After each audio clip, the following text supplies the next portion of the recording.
Despite warming relations between London and Brussels, Kier Starmer's government has announced that it has no plans to rejoin the EU's Erasmus Plus programme. This decision comes as a surprise to many who hoped the UK might return to the programme after Brexit. The end of the Erasmus scheme was an utter disaster, academically, culturally and socially. Politicians have voted to make our young people more insular, narrow and parochial. I'm heartbroken.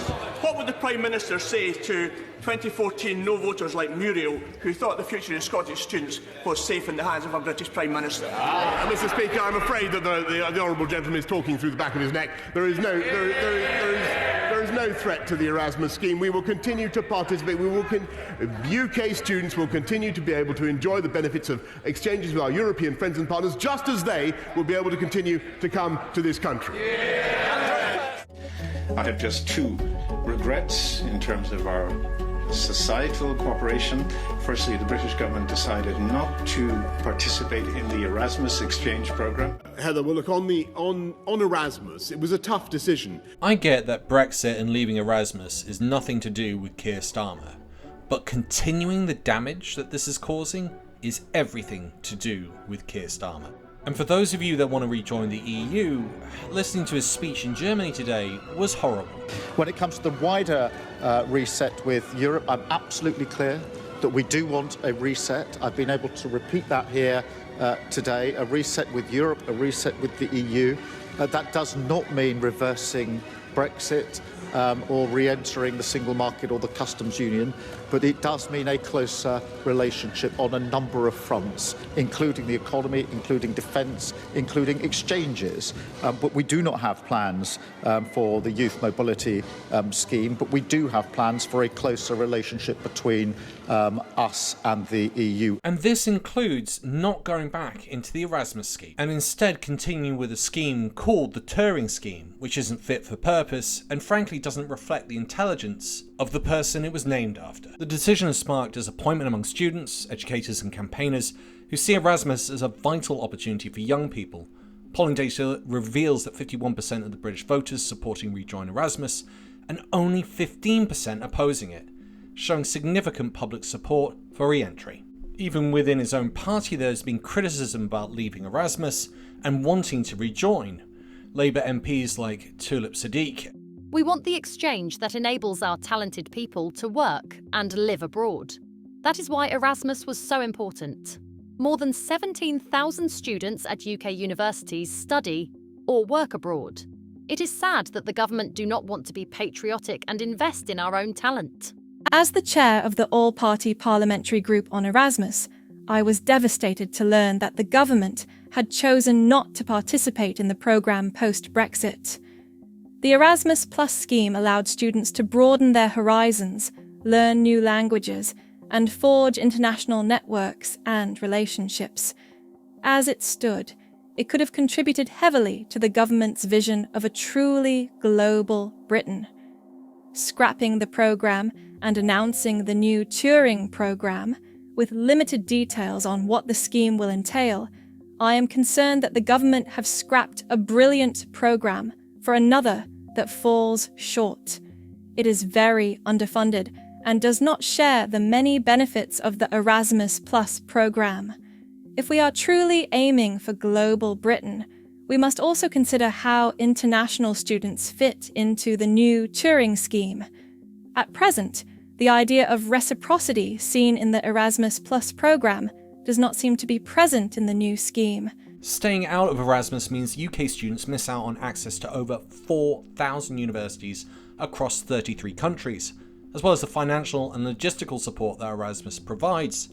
The Turing scheme, the UK's alternative, is seen as a poor substitute by many, offering fewer opportunities and less comprehensive support. Economically, the decision to leave Erasmus has significant implications.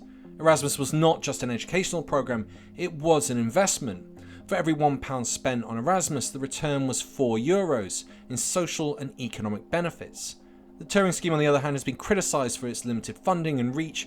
While Erasmus grants 70 to 100% of living costs, Turing grants often fall short, leaving students financially strained. And if you're learning a language abroad at a university, you're only going to be covered for a maximum of 6 months, And for those that learn languages, like myself, everyone knows you need more than 6 months to really embed yourself within the culture and learn how to speak the lingo.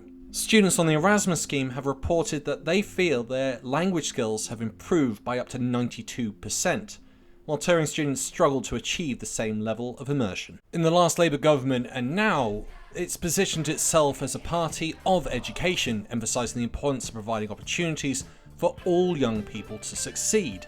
Nothing is more important to our future as a country than the improvement of our education system.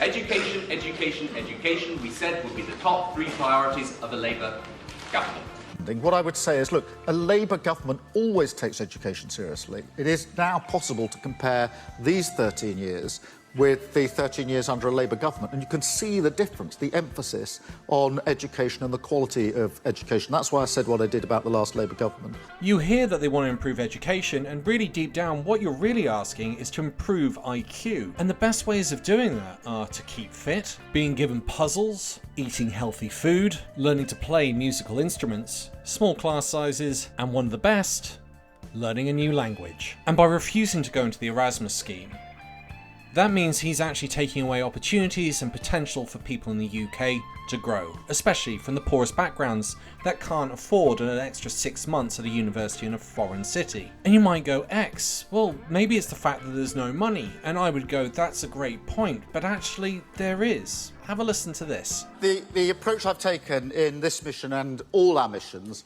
is to set out the change that we need to make and why we need to make it, in this case removing those barriers to opportunity. And where that involves money, as this mission does, to explain how much and where it's going to come from.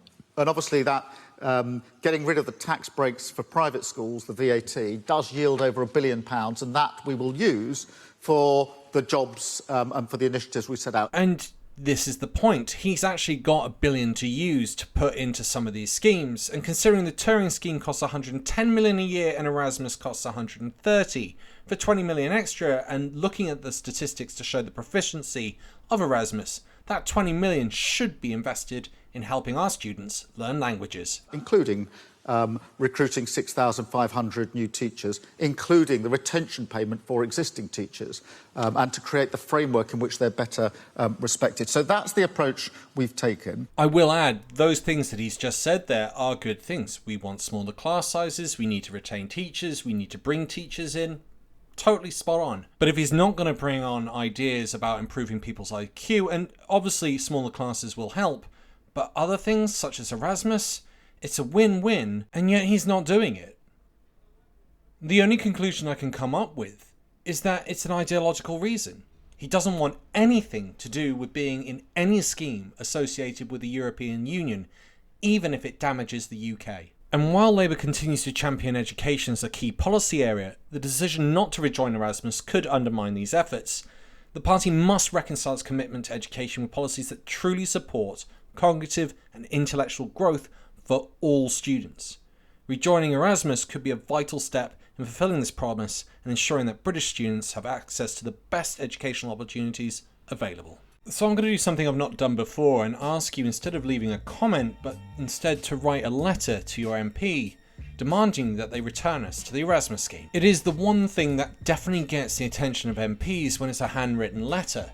And if you want this to change sooner rather than later, this is the quickest approach. What I would say though, if you're not going to write that letter, please leave a comment and let me know your thoughts in this video. Once again, thank you to all my Patreon YouTube supporters who keep this channel going and growing, and welcome to my new patrons and new YouTube members. Thank you so much for your contributions. Once again, thanks for listening. Bye for now.